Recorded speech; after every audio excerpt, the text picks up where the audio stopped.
Mike and Julie, those bees were in a special hive with limited food. So this beekeeper tells me those insects may not survive for much longer. And I heard somebody say, "Hey, free bees." And then a moment later, I heard a car door shut. Beekeeper Sue Donahue says that's when thieves stole a colony of 10,000 honeybees and a queen bee she had put in an observation hive like this one outside her North Oakland home at about 10:30 Saturday morning. This after she gave away a couple of other colonies and queen bees, disrupting the hives. Those bees are a little PO'd. This is Donahue's apiary in her backyard on Manila Avenue. She's a chef by trade, but got into beekeeping about 7 years ago.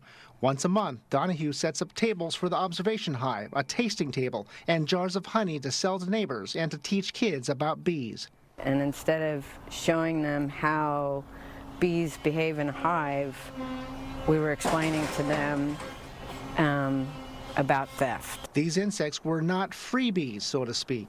It looked like someone was setting up for something, whether it's a garage sale, street, sidewalk sale.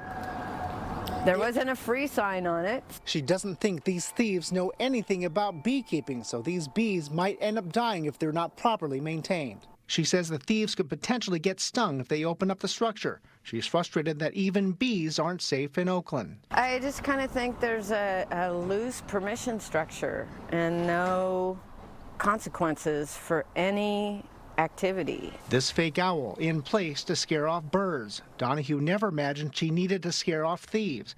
She says she can rule out a certain group of suspects. Another beekeeper would never do this. In other words, they behave.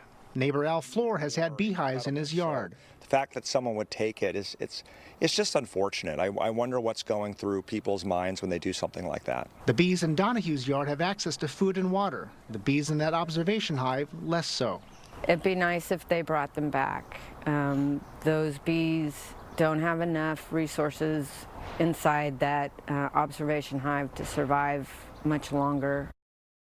So there's no real black market for beehives, no suspects in mind, and no sting operations in the works, guys.